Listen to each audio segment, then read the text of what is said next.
हम आपका स्वागत करते हैं और आगे का समय वचन का अध्ययन के लिए प्रिय लोगों प्रार्थना का साथ रहें। Thank you pastor.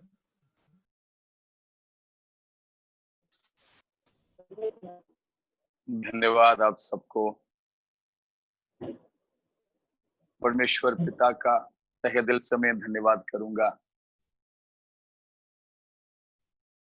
और उपस्थित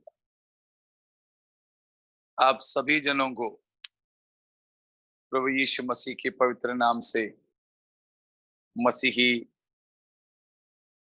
वंदना में पेश करता हूं। एक सप्ताह के अंतिम दिन, एक महीने का पहला दिन परमेश्वर ने हमें दिया है। हम अभी भी अगर जीवित है तो उसका क्या मतलब है कि मतलब ये है कि हम अभी तक तोड़ने लायक पक्का नहीं हुए, अभी भी कौले हैं, अभी भी कौले हैं, पक्के नहीं हुए। कोई फल को कब तोड़ते हैं? जब वो पकता है तभी। മലയാളം में बोले तो ഇപ്പോഴും നമ്മൾ ജീവനോടിരിക്കുന്നു എങ്കിൽ അതിന്റെ അർത്ഥം ഇതുവരെ ഈ പഴം പറിക്കത്തക്ക പാകമായിട്ടില്ല, വിളഞ്ഞിട്ടില്ല, ഇപ്പോഴും പൊട്ട, ഇപ്പോഴും പൊട്ടു പിടിച്ചിരിക്കുന്നത് കൊണ്ടാണ് യജമാനൻ നമ്മെ ഇതുവരെ ഇറുത്തെടുക്കാഞ്ഞത്. സ്തോത്രം, ഇറുത്തെടുക്കാഞ്ഞത്. ആ ഒരു വലിയ തിരിച്ചറിവ് നമുക്കുണ്ടായിരിക്കണം. സ്തോത്രം. परमेश्वर ने हमको एक दिन, एक महीना, एक साल और दिया, इसीलिए कि हम अभी तक सिद्ध नहीं हुए, हम अभी तक परिपक्व नहीं हुए, हम अभी तक तोड़ने लायक नहीं हुआ। एक फल अगर किसान तोड़ना है तो वो पकना चाहिए, लेकिन अभी भी कोले रहे, इसीलिए किसान कई बार आया, तोड़ने के लिए देखा, लेकिन बोला अभी नहीं हुआ है, थोड़ा और रहने दो। നാട്ടിലൊക്കെ ആണെങ്കിൽ ചക്ക തുന്നിച്ച് നോക്കുന്ന പോലെ പലപ്പോഴും തമ്പുരാൻ നമ്മളെ തുന്നിച്ച് നോക്കിയതാ. അപ്പോഴൊക്കെ വിളയാതിരിക്കുക, അതുകൊണ്ട് പിന്നെയും അടച്ചു വെച്ചിട്ട് പോയിരിക്കുക. सो हमारे जीवन में जब हम एक नया महीने में प्रवेश कर रहे हैं तो ये होना चाहिए कि हमें कि परमेश्वर के इच्छा के अनुसार, परमेश्वर की योजना के अनुसार हमें पक्के नहीं तो सिद्ध होना चाहिए। वो चुनौती आज हमें परमेश्वर की आत्मा शुरू में ही दे रहे हैं। तो आओ हम अपने आप को परिपक्व होने के लिए, मसीह में सिद्ध होने के लिए समर्पण करते हुए परमेश्वर के वचन की ओर चलेंगे। हम तो देख रहे थे पिछले दिनों में कि मसीह के सहस्राब्द राज्य में फलस्तीन का अवस्था क्या होगा, तो उसके बारे में देखा। और उसके बाद आखिरी में शायद आपको याद होंगे कि प्रकृति, भूमि या पृथ्वी का क्या हाल होगा। तो उसमें हमने देखा कि प्रभु यीशु मसीह के 1000 साल के राज्य इसी धरती पर होंगे, लेकिन जो महाक्लेश के 7 साल के दौरान होने वाले तमाम भूकंप होंगे, कई प्रकार के अन्य विनाश होंगे, और अभी के हिसाब से बोलें तो मिसाइल्स और बॉम्ब्स वगैरह जो गिरेंगे, उस वजह से भूमि की चेहरे में कई प्रकार के फर्क आएंगे। और अभी जो बहने वाली कई सारी नदियां सूख जाएंगी। तो यहां तक कि उस अर्मगेदोन की लड़ाई में हमारे चीन और भारत सहित पूर्वी देशों के सेनाओं को भी पहुंचना है यरूशलेम के तरफ में। उसके लिए फरात नदी जो है, महानद जो है, बिल्कुल सूख जाएंगी। एक बार पहले भी हमने उसके बारे में देखे थे, फिर भी एक और बार उसको देख करके चलेंगे। प्रकाशित वाक्य 16वां अध्याय में से, प्रकाशित वाक्य 16 अध्याय।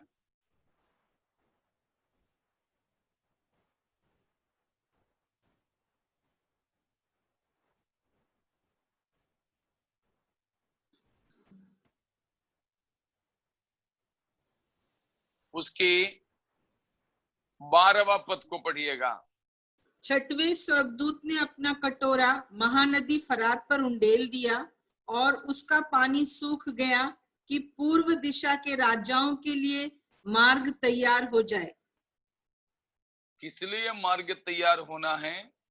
कि अर्मगेदोन की लड़ाई के लिए। उसका 16वां पद भी पढ़िएगा। वैसे तो 12 से 16 तक है, 20 का आप लोगों के लिए छोड़ देता हूं, घर में पढ़ लीजिए। फिलहाल 16वां पद को पढ़िएगा। और उन्होंने उनको उस जगह इकट्ठा किया जो इब्रानी में हर्मगिदोन कहलाता है।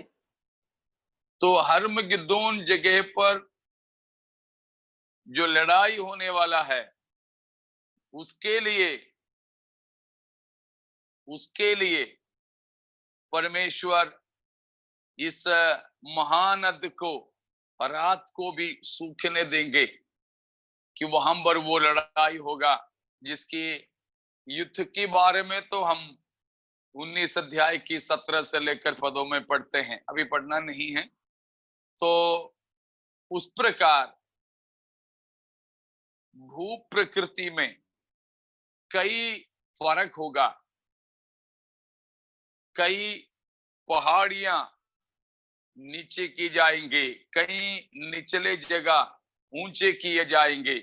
उस प्रकार के बहुत फर्क होंगे। उन फर्कों के चलते ही है अभी भी जो ग्लोबल वार्मिंग वगैरह भी परमेश्वर उसको उसी के उसमें इस्तेमाल करेंगे। जो तापमान जो बढ़ रहे हैं, कि भौगोलिक तापमान की बढ़ती, जिसकी चलते बहुत से नदियां सूख जाएंगी।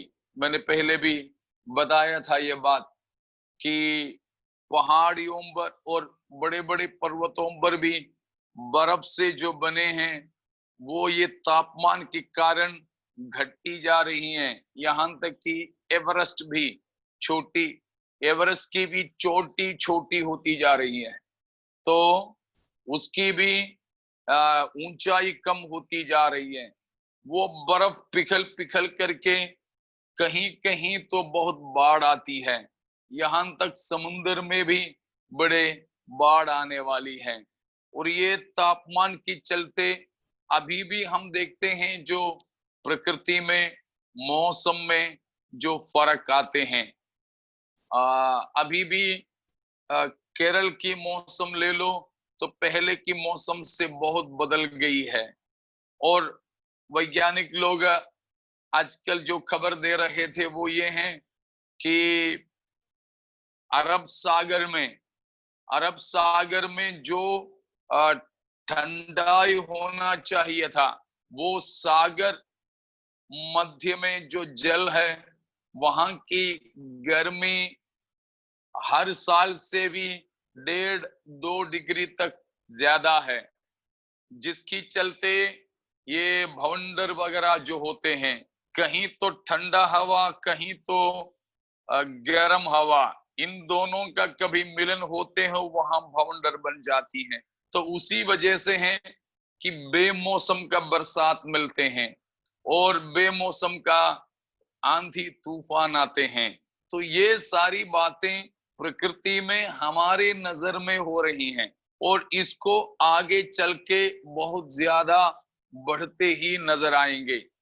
जैसे पहले भी बोला था, मुंबई सहित कई सारे शहरी ये ये क्या बोलते हैं, तटीय शहर, समुद्र के तट पर रहने वाली जो शहरें वो डूब जाएंगी, क्योंकि ये तापमान की वजह से बर्फ पिघल के कई सारे पहाड़ें भी वहीं को वहीं टूटकर समुद्र में जा गिरेगी, और उस प्रकार समुद्र में बाढ़ आने वाली, जिस वजह से कुछ कुछ इलाके समुद्र के नीचे डूब जाएगी।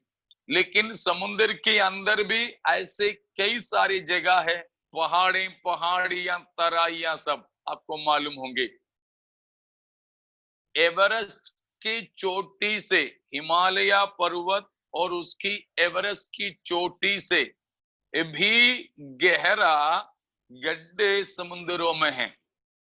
लगभग 8-9 किलोमीटर ऊंचा है हिमालय और एवरेस्ट की चोटी। 10-12 किलोमीटर तक गहरा गड्ढे समुद्र में होते हैं, समुद्र में हैं। तो इस प्रकार की कई चीजें हैं। तो समुद्र का जल इस प्रकार कुछ तटीय इलाके में भर जाते हैं, तो अभी जो समुद्र में कुछ कुछ पहाड़ जैसे इलाके वो सब तो उजागर हो जाएंगी, तो नई नई द्वीप या महाद्वीप तक भी बन सकते हैं, लेकिन बहुत सारे देश पानी में डूब जाएं। कहने का मतलब प्रभु यीशु मसीह 1000 साल के राज्य करने आने से पहले इस पृथ्वी पर, पृथ्वी की चेहरे पर बहुत फर्क होगा, बहुत फर्क होगा। तब है यशायाह ने अपना 40वां अध्याय में बताया, वचन सब जो हैं पूरे होंगे। वो बात को हमने देखा, और उसके बाद में हमने देखा था कि कलीसिया का क्या होगा। यीशु मसीह के सहस्राब्दी राज्य में कलीसिया का क्या होगा, उसमें भी हमने देखा कि कलीसिया जी उठे हुए शरीर में, कलीसिया एक संस्था नहीं है, कलीसिया एक संगठन नहीं है, परंतु कलीसिया मेरे और आपके जैसे लोगों से बने हैं। तो कलीसिया का मतलब यह लोग है, ठीक है, कोई संस्था और संगठन की बात नहीं हो रही है। कलीसिया का मतलब प्रभु यीशु मसीह के पवित्र लोग, वे जी उठे हुए होकर, महिमा के शरीर में होकर मसीह यीशु के साथ राज करेंगे। तो मसीह जहां, वहां हम भी रहेंगे, मसीह के संग संग हम रहेंगे। और हमने देखा कि प्रभु यीशु मसीह जैसे राज शासन को पाया या सिंहासन पर बैठा, वैसे ही हमें भी जो जीत पाते हैं सिंहासनों पर बैठने का अधिकार देंगे। ठीक है, उतना हमने देखा था। फिर आज हम देखते हैं कि उस समय इस्राएल का क्या होगा। यीशु मसीह के सहस्राब्द राज्य में इस्राएल का क्या होगा।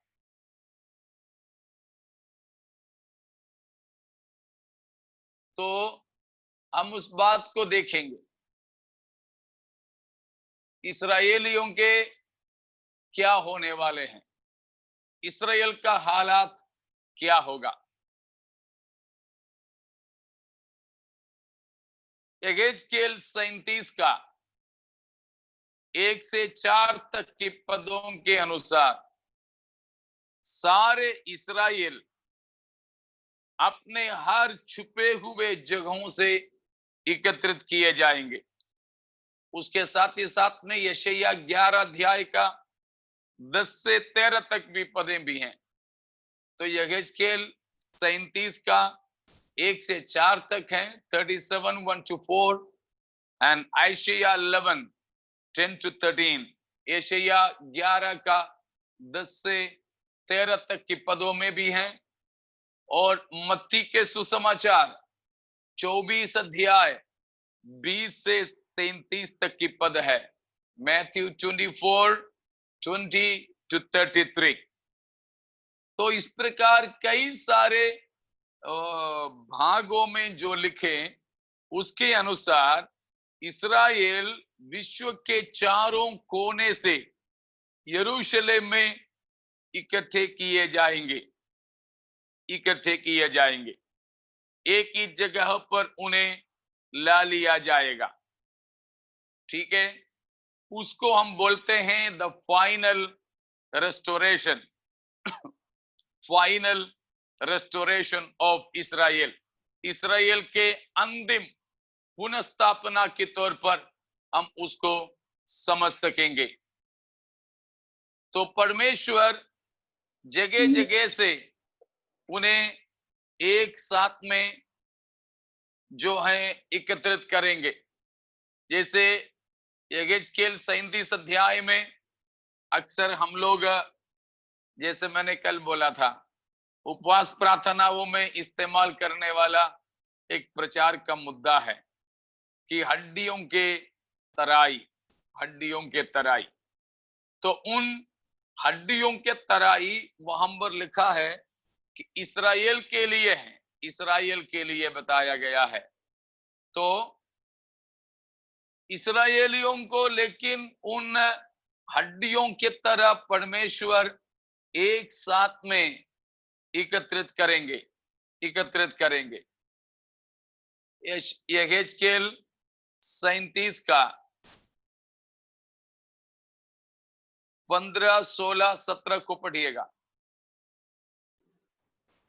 Ezekiel 37 verses 15 to 17। हाँ पढ़िए। फिर यहोवा का यह वचन मेरे पास पहुंचा, हे मनुष्य के संतान, एक लकड़ी लेकर उस पर लिख, यहूदा की और उसके संगी इजराइलियों की। तब दूसरी लकड़ी लेकर उस पर लिख, यूसुफ की अर्थात एफ्रेम की और उसके संगी इजराइलियों की लकड़ी। आपको मालूम है, रुकिएगा एक मिनट, 17 भी पढ़ना है। हमें मालूम है शाऊल और दाऊद, उसके बाद सुलेमान, ये 3 राजाओं ने इस्राएल के अखंड राष्ट्र पर राज किए थे। पूरे सभी गोत्र को एक साथ में राज करने वाले केवल 3 ही राजा थे, शाऊल, दाऊद और सुलेमान। सुलेमान के पापों के कारण परमेश्वर ने इस्राएल के अखंड राष्ट्र को 2 टुकड़े कर दिए थे। 2 टुकड़े करके 10 गोत्र को एफ्रेम के हाथों में दे दिया था, जो उत्तरी राष्ट्र कहलाता है, जो इस्राएल कहलाते हैं, जहां 10 गोत्र है, जिसकी राजधानी आखिरी में सामरिया था। ठीक है, तो वो एफ्राइम थे, उनके जो अगुवे एफ्राइम के लोग थे ज्यादातर, वहां जो राज किए थे। शायद एफ्राइम क्यों राज किया मालूम होंगे कि यूसुफ को परमेश्वर ने ऐसा एक आशीष दिया था, ठीक है, उसको वहां रहने दो। और दूसरा टुकड़ा था 2 गोत्र, उत्तरी राष्ट्र में 10 गोत्र इस्राएल कहलाते हैं, सामरिया उनके राजधानी है, और ज्यादातर एफ्राइम के गोत्र थे, वहां का जो नेता गोत्र, वो उत्तरी राष्ट्र कहलाते हैं। लेकिन बाकी 2 गोत्र वो यहूदा कहलाते थे। उनमें तो उनके साथ में 2 ही गोत्र थे, यहूदा कहलाते थे। वो दक्षिणी राष्ट्र या दक्षिणी देश कहलाते हैं, उनका राजधानी यरूशलेम था। तो सुलेमान की बेटा रहोबयाम से लेकर इस्राएल इस प्रकार 2 भाग में है, 10 गोत्र, 2 गोत्र, उत्तरी राष्ट्र, दक्षिणी राष्ट्र, सामरिया और यरूशलेम। ठीक है, इस प्रकार 2 आइडेंटिटी है उनका, 2 पहचान है, 2 भाग में होकर है। लेकिन यहां पर परमेश्वर कह रहा है यहेजकेल से कि 2 लकड़ियों को ले लेना, 2 लकड़ी ले लेना, 2 लकड़ी। उसमें से एक है, एक पर यहूदा लिखना, छोटा है, 2 गोत्र हैं यहूदा, और दूसरा लकड़ी पे क्या लिखना, इस्राएल, दूसरे पे इस्राएल लिखना। तो यहां पर बताया है कि एक यहूदा छोटा है, दूसरा इस्राएल 10 गोत्र के। तो 2 लकड़ी लेना, लेकर एक में यहूदा और एक में यूसुफ या एफ्राइम। एफ्राइम का मतलब यूसुफ का गोत्र, मतलब उनकी अगुवाई में जो 10 गोत्र हैं वे। यहूदा का मतलब यहूदा के गोत्र और उनके साथ के 2 गोत्र। उसके बाद कहा है कि उसका 17वां पद को पढ़िए अभी। फिर उन लकड़ियों को एक दूसरे से जोड़कर एक ही कर ले कि वे तेरे हाथ में एक ही लकड़ी बन जाए। उसका मतलब क्या है, आगे पढ़िएगा। जब तेरे लोग तुझसे पूछे, क्या तू हमें ना बताएगा कि इनसे तेरा क्या अभिप्राय है, तब उनसे कहना, परमेश्वर यहोवा यूं कहता है, देखो मैं यूसुफ की लकड़ी को जो एफ्रेम के हाथ में है और इज़राइल के जो गोत्र उसके संगी हैं उनको लेकर यहूदा की लकड़ी से जोड़कर उसके साथ एक ही लकड़ी कर दूंगा और दोनों मेरे हाथ में एक ही लकड़ी बनेगी। तो उसी प्रकार नीचे की तरफ में आप बात में पढ़ लेना, उसमें ये लिखा है कि ये 2 लकड़ी लेकर इस प्रकार लिखने का क्या तात्पर्य है। तो परमेश्वर के अगुवाई के द्वारा उस यहेजकेल नबी ने लोगों से कहा कि इसका अभिप्राय ये है, इसका मतलब ये है कि परमेश्वर इन दोनों को अब अलग अलग रहने नहीं देंगे, दोनों को एक साथ में जोड़ेंगे। जोड़ने के बाद में इस्राएल में यहूदा और इस्राएल करके, दक्षिणी और उत्तरी तक करके, सामरिया और यरूशलेम करके कोई फर्क नहीं होगा, दोनों को एक साथ बना दूंगा। इसकी सिद्धता कब होंगे, जब हमारे प्रभु यीशु मसीह इस धरती पर 1000 साल के राज्य करने आएंगे, तब होगा। तो उसका मतलब है कि परमेश्वर इस्राएलियों को एक साथ में जोड़कर परमेश्वर के सम्मुख में, जैसे दाऊद के जमाने में वे अखंड राष्ट्र थे, वैसे ही एक अखंड राष्ट्र, अविभजित राष्ट्र बनाकर सबको एक साथ इस्राएल में बसने देंगे, इस्राएल में बसने देंगे। तो this is about the final restoration of Israel. और वे इस्राएल ही उन दिनों में यीशु मसीह के और परमेश्वर के बारे में अन्य जातियों को बोलते फिरेंगे। उसके बारे में हमने पहले भी देखे थे। इस्राएल will serve as missionaries during the millennial reign of Jesus Christ.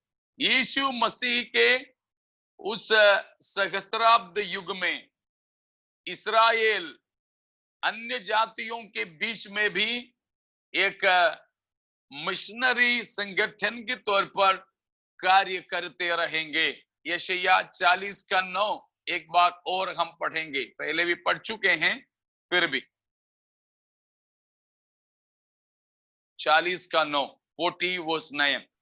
हे सियोन का शुभ समाचार सुनाने वाली, ऊंचे पहाड़ पर चढ़ जा। हे यरूशलेम को शुभ समाचार सुनाने वाली, बहुत ऊंचे शब्द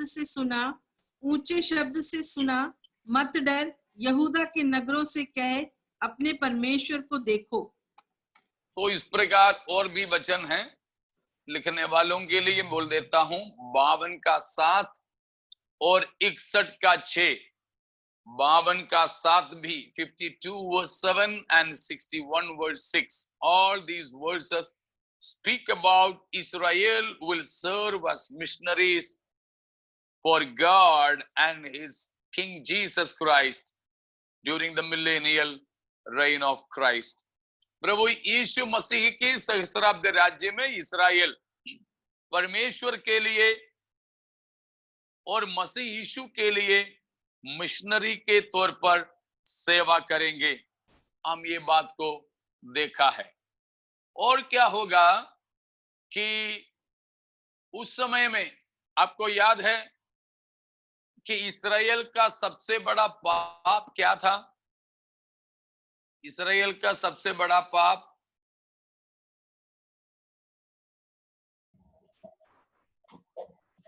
परमेश्वर को त्यागना। गलत नहीं तो भी सही नहीं है। मूर्ति पूजा में गए नहीं, सबसे आखिरी में इस्राएल का सबसे बड़ा पाप जिसके तहत परमेश्वर ने उनको लगभग त्याग दिया है, यीशु मसीह को इनकार किया। बिल्कुल मसीह का इनकार करना, मसीह का इनकार करना।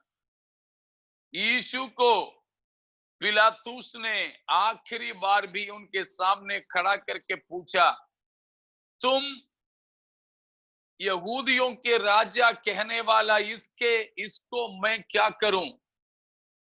उन लोगों ने कहा क्रूस पे चढ़ाओ, क्रूस पे चढ़ाओ। त्याग दिया। हम पढ़ते हैं बार बार पिलातुस यीशु को यहूदियों के सामने लाके पेश किया। जब जब लाके पेश किया तब तब उनने चिल्लाकर कहा उसको क्रूस पे चढ़ाओ, क्रूस पे चढ़ाओ।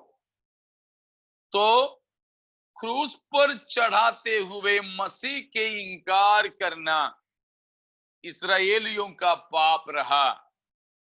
तो उनकी मनफिराव में क्या होना चाहिए? यीशु मसीह को स्वीकार करना, यीशु को मसीह जानकर अंगीकार करना।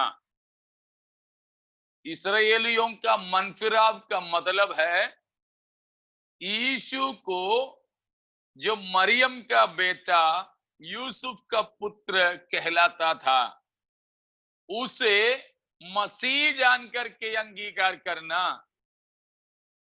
यह कब होगा? प्रभु यीशु मसीह के आगमन के समय में होगा। हमने इससे पहले भी देख चुके हैं। यीशु को उस समय उन लोगों ने अगड़म पगड़म देखा था, बोला ये तो नहीं हो सकता है मसीह। मसीह का तो इंतजार तब भी वे कर रहे थे। चारों ओर घुमा फिरा करके देखा यीशु को, लेकिन यीशु को वे नहीं पहचान सके। इसीलिए आखिरी में महायाजकों ने यहूदी धर्म सभा में खड़ा करके, उनकी न्याय सभा है, उनके धर्म सभा 72 लोगों से बने हुए होते हैं, जिसको सनहद्रीन बोलते हैं। सनहद्रीन तो 72 लोगों के हमारे कमेटी जैसे, लेकिन हमारी कमेटियों को जो अधिकार है उससे बहुगुना अधिकार है यहूदियों की धर्म सभा को। तो उस धर्म सभा में भी याजक महायाजक सब झुंड यीशु को घुमा फिरा करके सब देखा, अगड़म बगड़म सब पूछा। आखिरी में जब उन्होंने नहीं पहचान सका तो पूछा, क्या हमको बता तू मसीह है? यीशु मसीह ने आखिरी में बोला, हाँ मैं हूं। बस तब भी वे विश्वास कर सकते थे। लेकिन उस समय महायाजक ने कपड़ा पकड़ के फाड़ दिया, कपड़े को फाड़ दिया, बिल्कुल पकड़ करके खींचा, फाड़ा। ठीक है, तो कपड़ा फाड़कर उन्होंने अपना मतलब यहूदी धर्म ने यीशु के तरफ में नफरत को, घृणा को, अपने क्रोध को, गुस्से को दिखाया। यीशु को तो त्यागी दिया। बोला ये नहीं है हमारे मसीह जिसके हम इंतजार कर रहे हैं। तो उन्होंने उस प्रकार यीशु को त्यागा।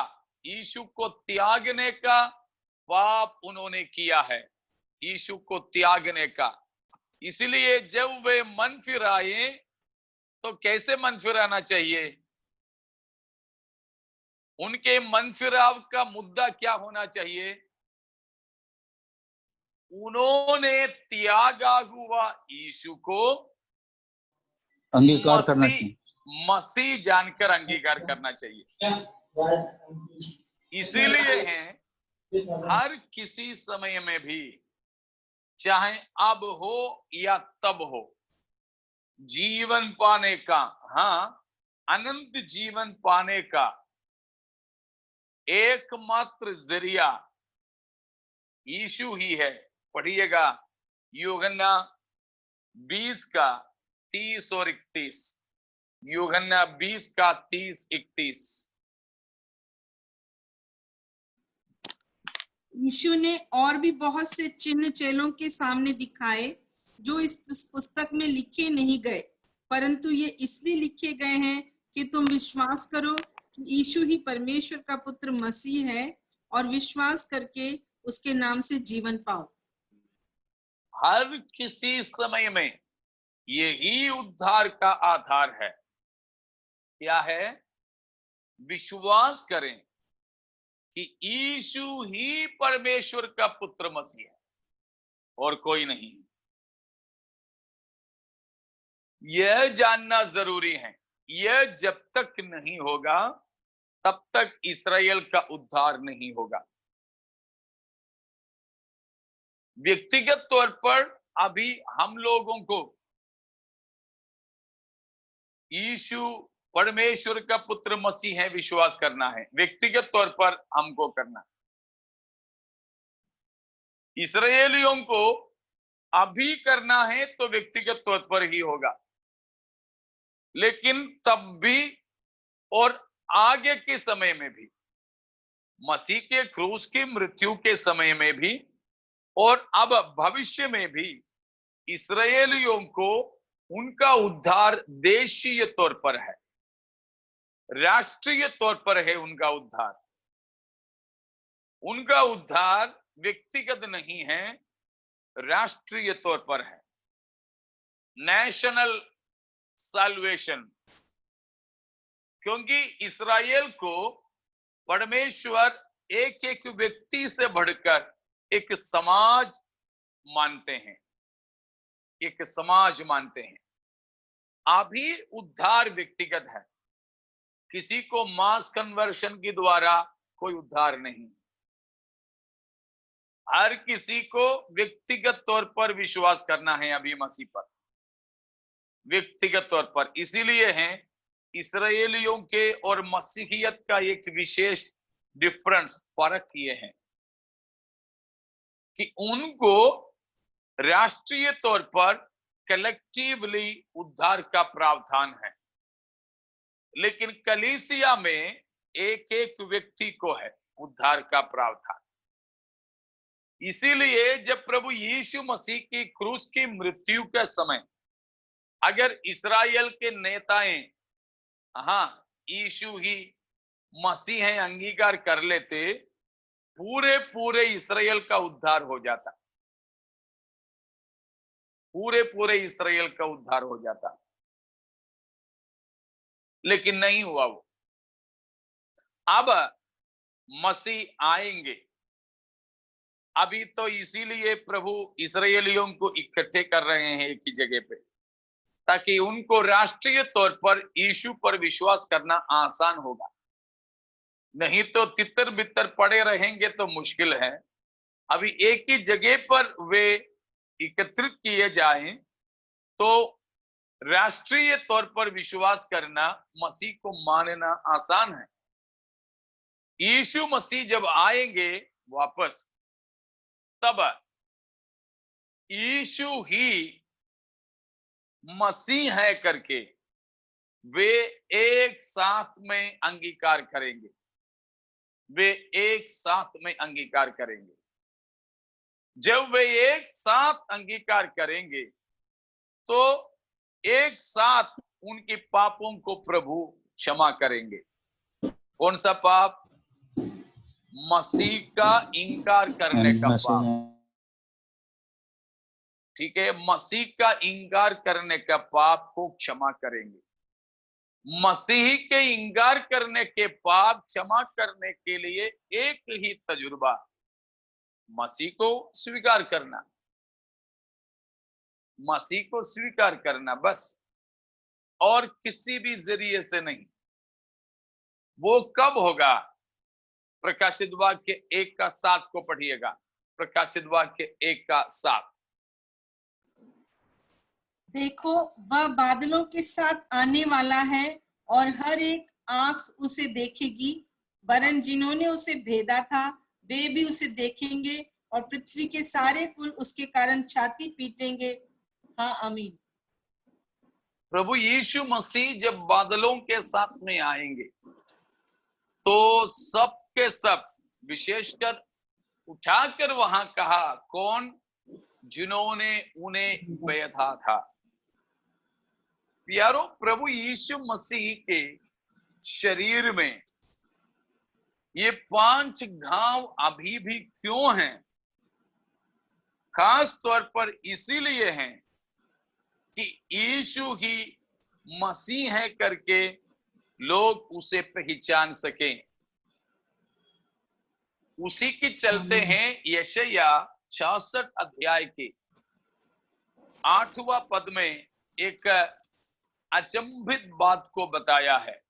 यशाया 66 and verse 8। ऐसी बात किसने कभी सुनी? किसने कभी ऐसी बातें देखी? क्या देश एक ही दिन में उत्पन्न हो सकता है? क्या एक जाति क्षण मात्र में ही उत्पन्न हो सकती है? क्योंकि सियोन को प्रसव पीड़ा उठी ही थी कि उससे संतान उत्पन्न हो गया। Praise God। क्या बताया है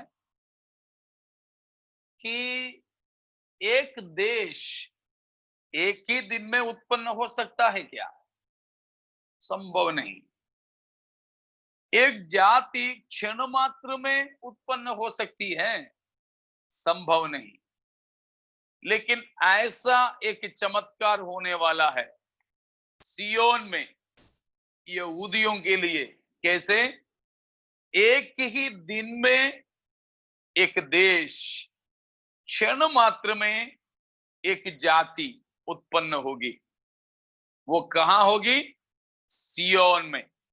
क्योंकि सियोन को जच्चा की सी पीड़ा उठी है। वो क्या है?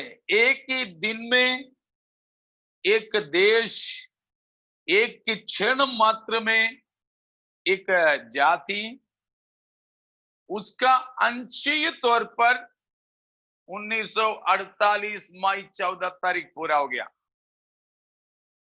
लेकिन उसके सिद्धता होने वाला है जब हमारे प्रभु यीशु मसीह इस संसार में राज करने आएंगे। तब वे सबके सब छाती पीटकर यीशु को प्रभु जानकर, मसीह जानकर अंगीकार करेंगे।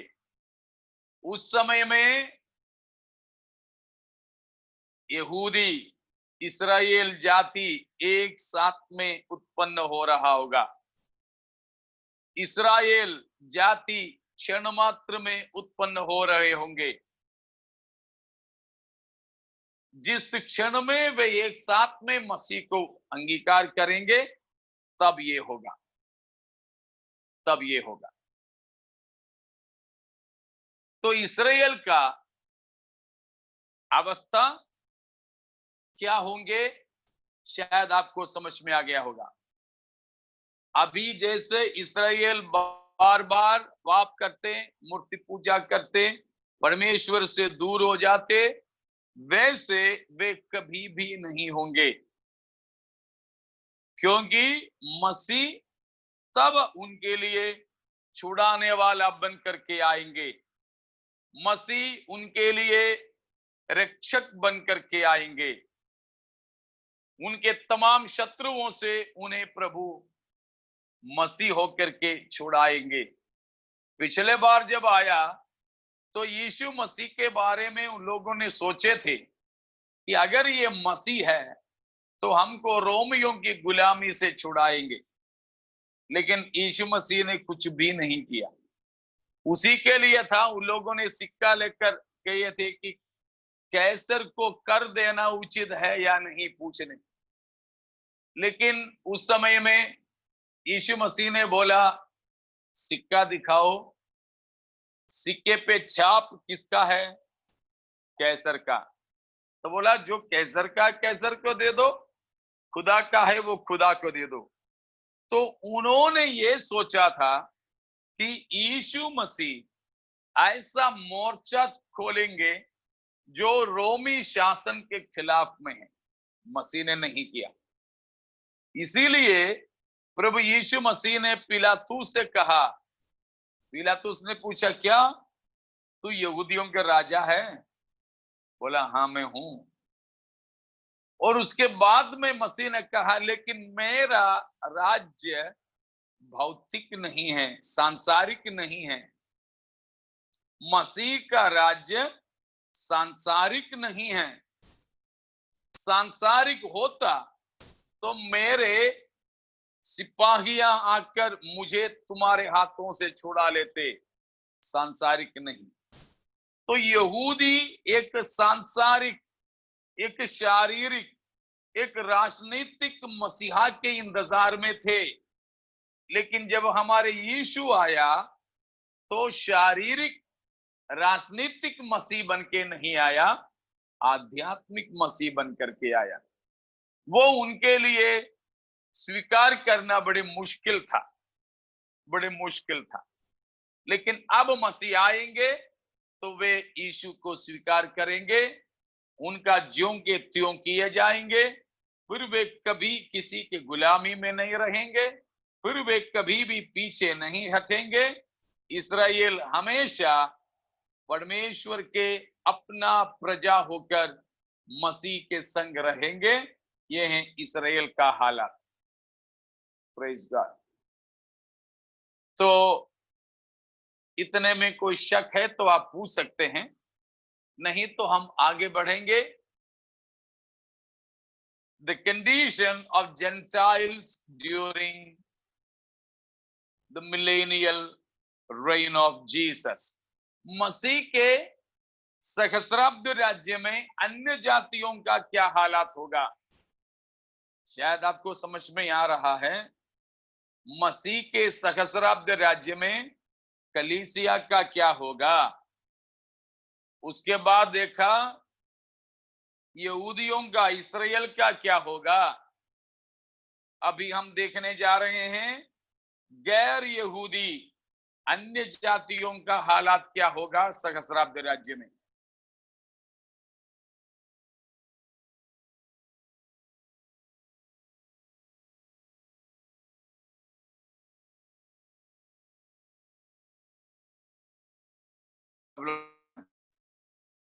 ठीक, अन्य जातियों का क्या होगा। मत्ती के सुसमाचार 25 अध्याय हम 34 से 40 तक की पदों में कई बार पढ़ चुके हैं।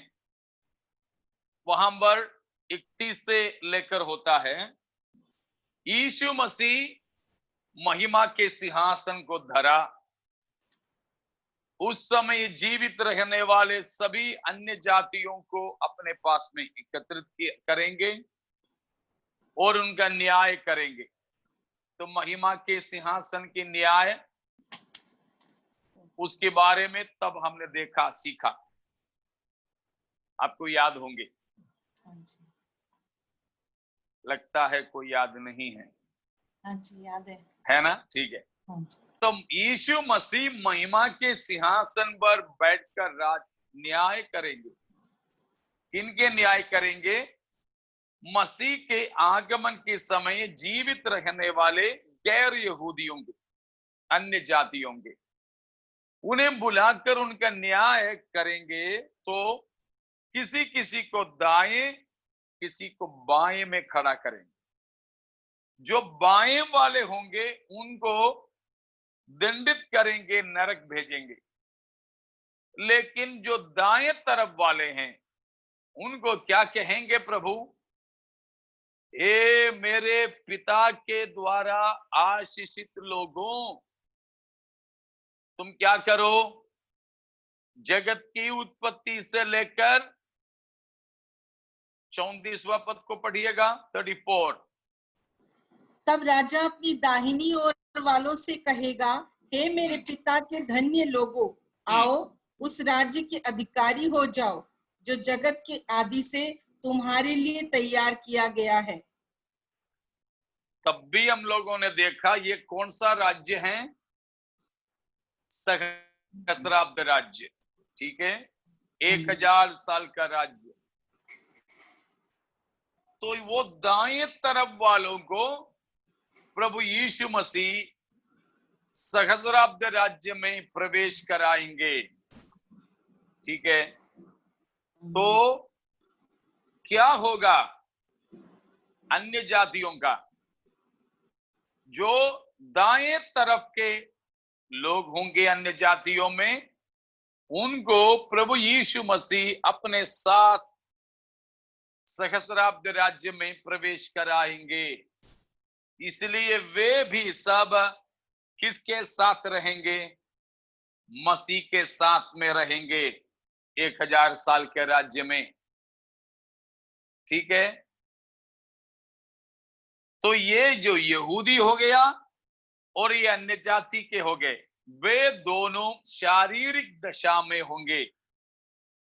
इस्राएली भी, अन्य जाति के लोग भी सहस्राब्द राज्य में कैसे होंगे? शारीरिक दशा में होंगे, शरीर में होंगे, अभी का शरीर में ही होंगे, शारीरिक दशा में होंगे।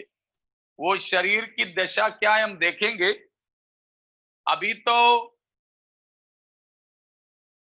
शायद हमारे कोई बच्चे हैं 12, 13, 14 या 15 साल, या मानो 17 साल में मुच्छी बुच्छी आ जाती है। लेकिन उस समय में होंगे तो अभी का 10 साल वाला बच्चे का हालात उस समय का 100 साल वाले बच्चे का होगा। वो हम आगे चल के देखने जा रहे हैं, उस समय हम उसके रेफरेंस दे देंगे। तो जो मसीह के साथ में 1000 साल के राज्य करने वाले इस्राएली हो या अन्य जाति, वे शारीरिक दशा में होंगे, वे शारीरिक दशा में होंगे। लेकिन कलीसिया कैसे होंगे? महिमा आत्मिक दशा में महिमा पाए हुए होंगे, ठीक है। लेकिन इस्राएली और अन्य जाति शारीरिक दशा में होंगे। मतलब कलीसिया के बीच में शादी, सगाई, बच्चा, जच्चा, मृत्यु कुछ नहीं होगा। लेकिन इस्राएलियों और अन्य जातियों के बीच में ये सब होगा। शादियां होंगी, जच्चे बच्चे पैदा होंगे, मृत्यु होगा, खाना जरूरी है इसलिए मेहनत करना पड़ेगा, नहाना धोना जरूरी है, ठीक है, मकान की जरूरत है, नौकरी की जरूरत है। उस समय नौकरी क्या है? खेती बाड़ी ही ज्यादातर होंगे, खेती बाड़ी ही होंगे। क्योंकि उस समय तो कोई वैसे हथियार बनाने की जरूरत नहीं है, उस समय तो वैसे कोई बम बनाने की जरूरत नहीं पड़ेगा, कोई केमिकल्स वैसे बनाने की जरूरत नहीं पड़ेगी, उस समय एसी वगैरह का भी जरूरत नहीं पड़ेगा, एयर कंडीशनिंग कि मौसम सब बिल्कुल बराबर होगा, जैसे अदन की वाटिका में हुआ करता था वैसे। वहां उस समय कोई पेस्टिसाइड्स की भी जरूरत नहीं पड़ेगी, कोई कीटाणु की भी जरूरत नहीं होगा। आप तो जो भी फल लगा लो, कोई भी फल में कीड़ा नहीं लगेगा, ठीक है, चूहा दवा नहीं होगा, वहां पे उस प्रकार कुछ नहीं होगी, मच्छरदानी की जरूरत नहीं और मच्छर कोयल की जरूरत नहीं, कोरोना की वैक्सीनेशन की टीकाकरण की आवश्यकता नहीं, उस समय कोई नर्सेस डॉक्टर्स होने की जरूरत नहीं, अस्पतालों की जरूरत नहीं, पुलिस थाने की जरूरत नहीं, कचहरियों की आवश्यकता नहीं, वकील नहीं होंगे, न्यायाधीश नहीं होंगे, डॉक्टर नर्स नहीं होंगे, उन किसी की आवश्यकता नहीं होगा। इसीलिए सहस्राब्द राज्य में जो नौकरी बोले तो अपने अपने घर में रहकर खेतीबाड़ी करके अपना गुजारा करते हैं, आनंद के साथ में, आनंद के साथ आनंदमय जीवन होगा। कोई भ्रष्टाचार, अत्याचार, चोरी वोरी कुछ नहीं होगा। इसीलिए अभी के कोई नौकरी वोकरी का हिसाब वहां नहीं चलेगा, स्कूल चलाने वालों का भी उतना कोई काम वहां नहीं रहेगा, टीचर्स की वैसे कोई जरूरत नहीं होगी। उस समय के जो टीचिंग ये होगा, यहोवा की भय मानो, परमेश्वर की भक्ति करने के लिए जो शिक्षा होंगे वो ज्यादातर जैसे यहूदियों के, इस्राएलियों की शिक्षा हुआ करता था, घर ही में वो शिक्षा होता है, घर ही में होता है। बाकी हर प्रकार के शैक्षिक संस्थाओं की जरूरत कब पड़ते हैं, जब नौकरियों की बात आती है। वहां तो वैसे कोई नौकरी की जरूरत नहीं, कोई आईएएस नहीं, कोई आईपीएस नहीं, कोई आईएफएस नहीं, बैंकों की जरूरत नहीं। जहां तक मैं सोचता हूं दुकानदारी भी नहीं होगा जहां तक, क्योंकि हर किसी के घर में जो जो चाहिए वो सारी चीजें खुद ही उत्पन्न कर रहे होंगे, सब कुछ, क्योंकि उस समय किसी चीज की कमी नहीं होगी। इसीलिए जो अन्य जातियां और इस्राएलियां होंगे शारीरिक दशा में होंगे, वे शादियां करेंगे, बच्चे होंगे, बच्चे बड़े होंगे, बूढ़े मरेंगे, पारिवारिक जीवन स्वाभाविक तौर पर होंगे। बस इतना फर्क है कि अभी हम 60-70 साल जिंदे रहते हैं, तब होंगे 1000 साल जिंदे रहेंगे,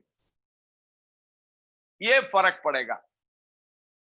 इसीलिए अभी तो 20 लड़कियां हैं तो गांव गांव में 12-13 साल में शादी हो जाती है, मां बन जाती हैं, या शहरों में है तो 18, 19, 20 में हो जाते हैं।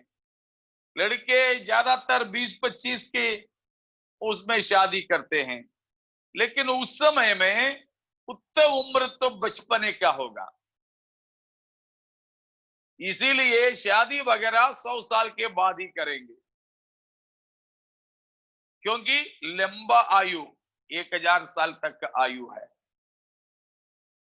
इसलिए वचन में पढ़ते हैं कि पेड़ के जैसे होंगे मनुष्य की आयु, पेड़ के समान। तो पुराने नियम की पेड़ें अभी भी तो इस्राएल में आपको मिलेगा। पैसा है तो चले जाना, हमको भी साथ ले तो हम भी चलेंगे, एक साथ वहां पर भी हम अध्ययन कर सकेंगे। तो पुराने नियम की पेड़ें अभी भी इस्राएल में पाए जाते हैं। तो पेड़ की समान आयु होंगे मनुष्य की। तो ये है इस्राएल के बारे में जो, और अन्य जातियों के बारे में हमें देखने को मिलता है। देखिए हमने क्या क्या देखा। मसीह के सहस्राब्द राज्य में सबसे पहले हमने देखा था यीशु मसीह कैसा रहेगा, याद है ना। मसीह का तस्वीर क्या होगा देखा। उसके बाद देखा कलीसिया के क्या हाल होंगे। तीसरी बात इस्राएल का हाल देखा। चौथा अन्य जातियों के हाल भी देखे। अब एक शख्स को और देखना है, शैतान। 1000 साल के मसीह के राज्य में शैतान का क्या हाल होगा। हम ये जिंदे जिंदे लोगों के ही नाम ले रहे हैं, यीशु मसीह, कलीसिया, इस्राएल और गैर यहूदी अन्य जाति। अब शैतान का क्या हाल होगा। शैतान करके 52 बार बाइबल में उसके बारे में लिखा है, सैतानास। 52 times this name occurs in the Bible. 52 bar, 52 times name Satan is found in the Bible. और 35 बार डेविल करके हैं। डेविल हिंदी में मेरे ख्याल से उसके लिए अलग शब्द नहीं है। दुष्ट बोल सकते हैं? जी दुष्ट नहीं, दयाबुलोस। दयाबुलोस यूनानी शब्द है और डेविल अंग्रेजी है, पिशाच मलयालम में बोलते हैं, पिशाच। उसका मतलब यह है कि बुराई करने वाला, स्लैंडरर या अक्यूजर, आरोप लगाने वाला।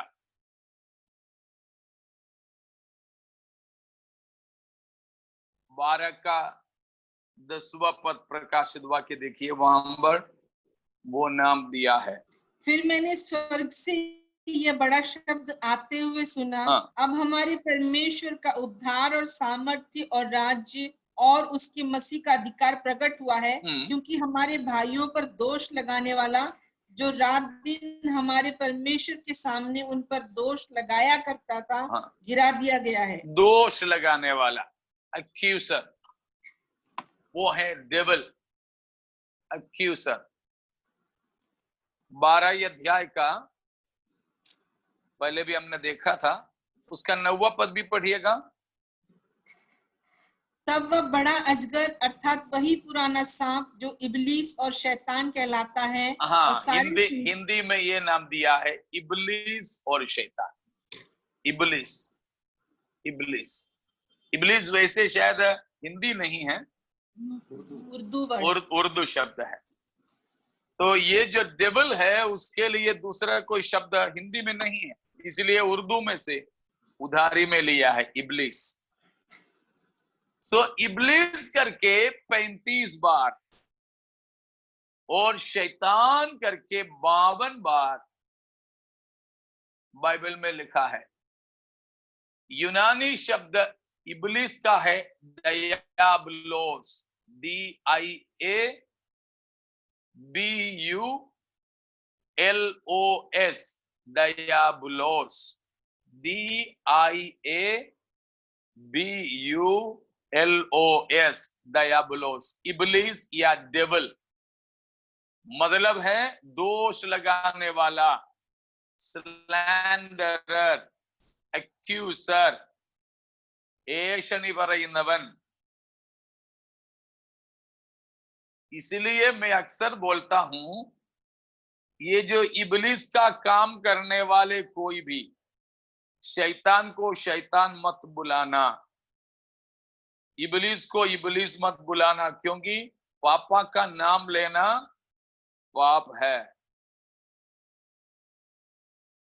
ठीक है ना. बहुत से लोग कलीसिया के अंदर भी हैं, बिल्कुल आकाशवाणी बन के जीवन बिताते हैं. तो कलीसिया में कई ऐसे लोग हैं जिनको बीबीसी बुलाते हैं.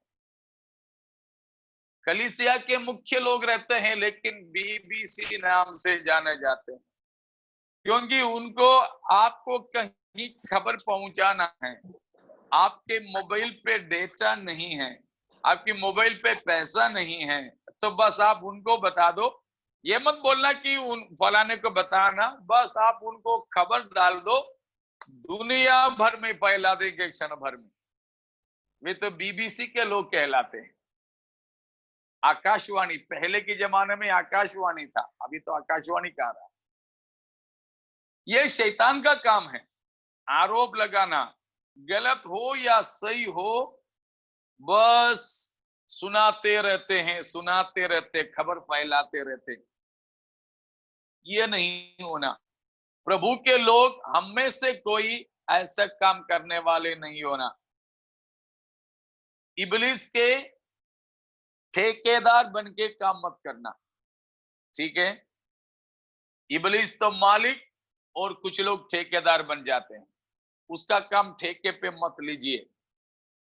ആരോപ് ലഗാന, ഏഷണി പറഞ്ഞ് നടക്കുന്ന കുറ്റം ചുമത്തുന്ന പണി, അത് പിശാചിൻ്റെതാണ്. ദൈവമക്കളായി നമുക്ക് അത് ഭൂഷണമല്ല. അങ്ങനെയുള്ള ആരെങ്കിലും ഉണ്ടെങ്കിൽ മാനസാന്തരപ്പെട്ടേക്കണം. സ്തോത്രം. और शैतान वो है जो परमेश्वर का विरोध करता है. शैतान का मतलब सैतानास, SATANAS, सैतानास, वो है सैतन या शैतान. उसका मतलब है एडवर्सरी, एडवर्सरी या एनिमी, दुश्मन, शत्रु, विरोधी. वो है शैतान का मतलब. इबलीस का मतलब है आरोप लगाने वाला, दोष लगाने वाला. शैतान का मतलब है विरोध करने वाला, विरोध करने वाला. कुछ लोग हैं, कुछ भी करो, कुछ भी बोलो, उसका तो विरोध करेंगे करेंगे. मलयालम में ऐसे किसी ने बोलते हुए मैं बाइबल स्कूल में पढ़ते समय सुना था, एक पति के बारे में. एक पति पत्नी को रोज लड़ता और मारता था. रोज, हर दिन, कुछ भी करो, पति तो पत्नी को रोज मारे बिना उसको नींद नहीं आता था. कुछ पत्नियां भी ऐसी हैं कि 2 पाए बिना उसको नींद नहीं आती. किसी दिन पति सोचे रोज मारता हूं, आज छुट्टी लेता हूं, लेकिन वो मांग के ले लेगी. अरे तुमने तो आज मुझे मारा नहीं, क्यों, क्या हो गया, क्या हो गया, क्यों मन फिरा लिया, क्या सही हो गया, क्या अब तो सब समझ में आ गया ना, मैं ठीक हूं. बस ये बोलते बोलते उस दिन भी वो 2 खाएगी तभी उसको नींद आई. ऐसे भी लोग. जो भी हो, तो इस प्रकार लड़ने वाला एक पति रोज. तो ये पूछती थी क्या बात क्या है, तो बताओ हमें क्या बात है. तो बोलते बोलते में कहा कि ठीक है, काम करो, तुम ऑफिस जाने से पहले सब बोल के जाओ कि क्या कैसे करना है. ठीक है. तो उस दिन तो पत्नी बिल्कुल वैसे की वैसे करके रख दिया सब। तो उस दिन वो सोची आज तो मेरी पति अच्छे से रहेगा, लेकिन उस दिन भी रोज की जैसे उसको मारा। पूछा तो बताया तुमने बाकी सब कुछ अच्छा किया, लेकिन अंडा बनाने में तूने गलती किया। वो क्या?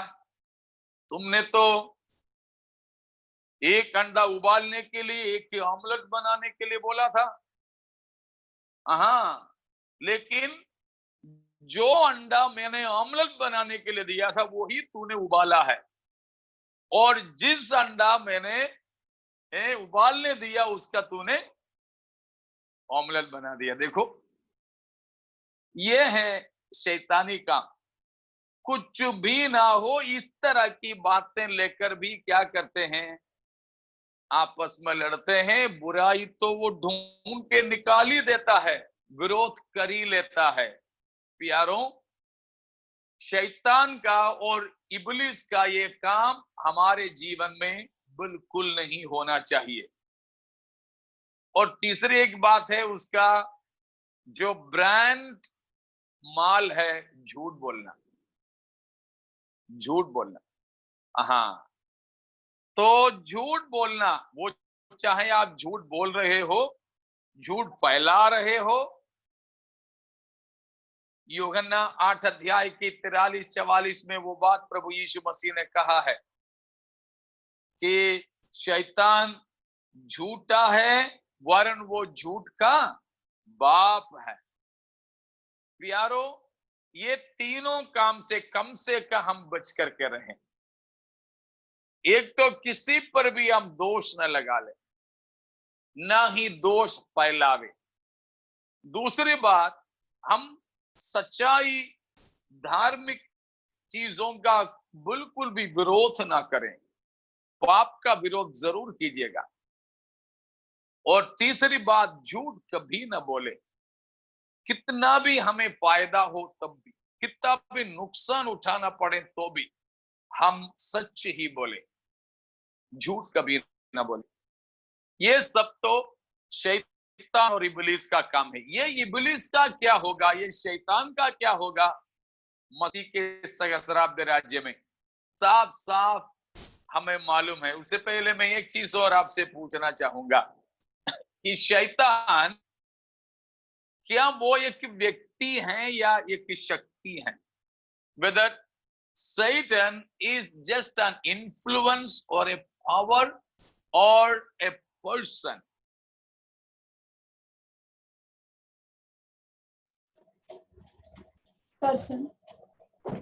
पर्सन है। हाँ ममता, और कोई अभिप्राय? पावर, पर्सन और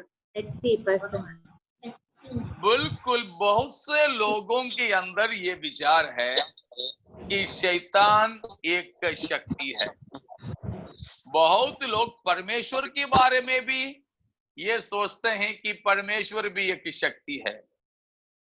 देखिए, आप अभी लाइट जला करके बैठे हैं अपने स्थान पे, वो जो लाइट भी क्या है साइंस के हिसाब से? एनर्जी है, पावर है। Light also an energy. लेकिन वो एनर्जी, ये छोड़ दो, इलेक्ट्रिक पावर, इलेक्ट्रिसिटी, वो भी तो एक शक्ति है, विद्युत शक्ति। लेकिन इन किसी भी प्रकार की शक्ति कुछ किसी भी चीज की बुराई आपके लिए करता है? बिजली पे जाकर के पकड़ लो तो शायद है वो अपना शक्ति आपको प्रकट कर लेगी, वैसे तो नहीं। क्योंकि इन शक्तियों में जीवन नहीं है। तो शैतान बिना जीवन का एक शक्ति है, इलेक्ट्रिसिटी जैसे, उजियाला जैसे नहीं, परंतु शैतान एक व्यक्ति है। एक व्यक्ति में इच्छा होता है, एक व्यक्ति में अपना विल होता है, एक व्यक्ति में इमोशंस होता है, भावनाएं होता है।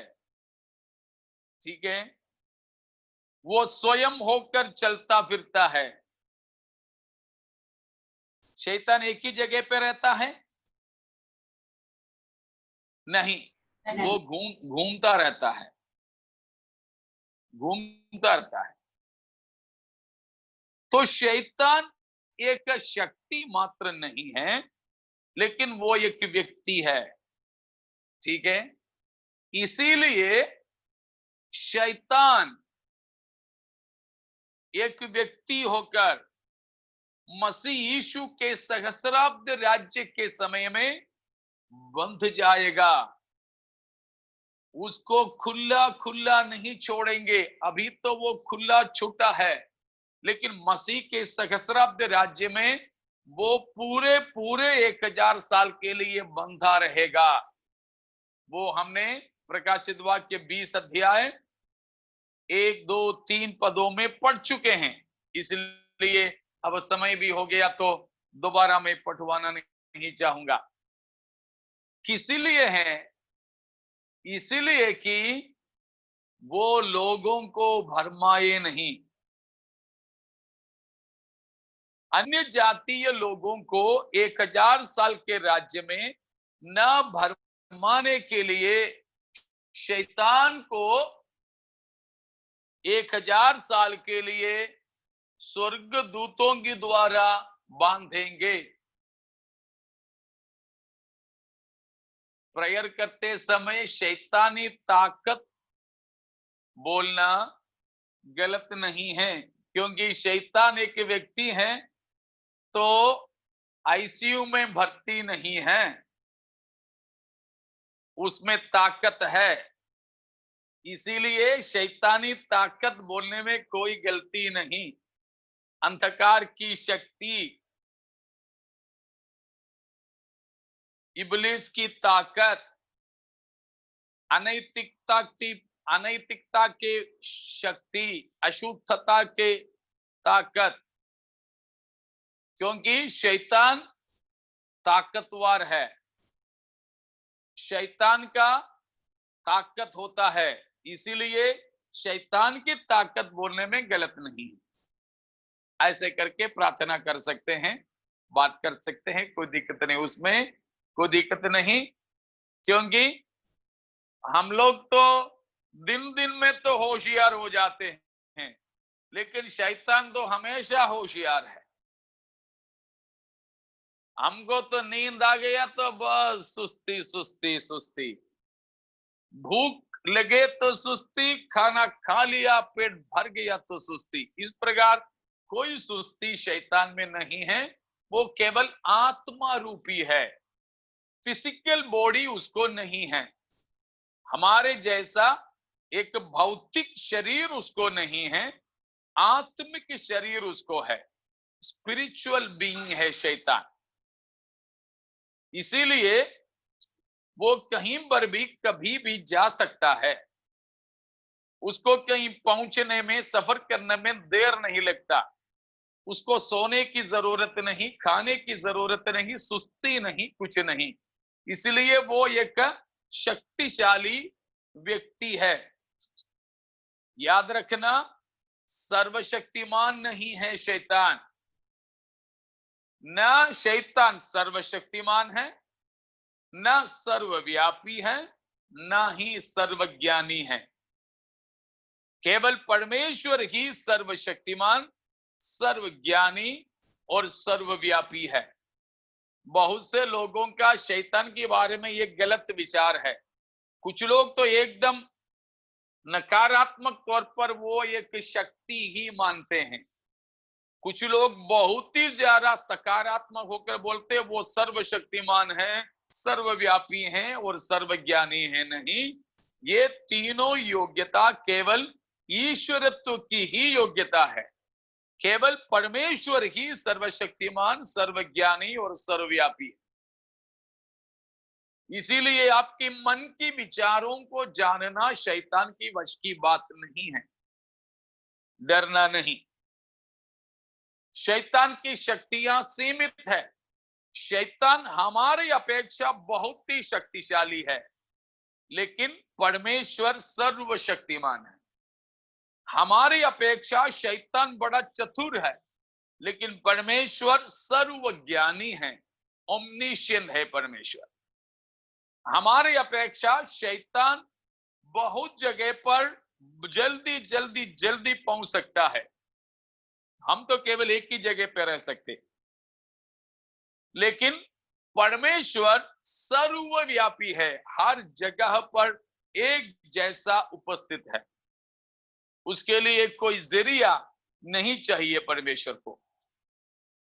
इसीलिए इस शैतान अपनी चतुराई के साथ 1000 साल के राज्य में भी अन्य जातीय लोगों को न भरमाने के लिए परमेश्वर उसको 1000 साल अथाह कुंड में डालेंगे। मैंने कुछ ही दिन पहले बोला था, अथाह कुंड का मतलब था है ही नहीं, इसलिए वो 1000 साल तक गिरता रहेगा, नीचे नहीं पहुंचेगा। वो मतलब है उसका अथाह कुंड का।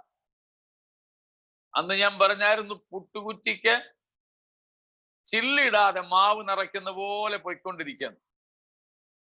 നിറച്ചാലും കുറ്റി നിറയത്തില്ല. तो अथाह कुंड, तो शैतान को 1000 साल के लिए अथाह कुंड में बांधेंगे। इसीलिए 1000 साल के मसीह के राज्य में कौन नहीं रहेगा? शैतान। शैतान न होने के कारण पाप नहीं होगा। पाप नहीं होने के कारण परमेश्वर का क्रोध नहीं उंडेलेगा। तो शैतान और पाप के बिना एक जमाना होगा मसीह का 1000 साल का राज्य। शरीर में रहने वाले लोगों के लिए उतना है, तो आत्मा में मसीह के साथ रहने वाले हमारे लिए वो कितना ही आनंददायक होगा। इसीलिए प्यारों, उस बड़े आनंद में हम पवित्र जीवन अभी ही बिताएं, शैतान और पाप को हराते हुए, शैतान और पाप के ऊपर जय पाते हुए अपनी जिंदगी आगे बिताने में परमेश्वर इन वचनों के द्वारा हमारे जीवन में सहायता करें। परमेश्वर हम सबको आशीषित करें।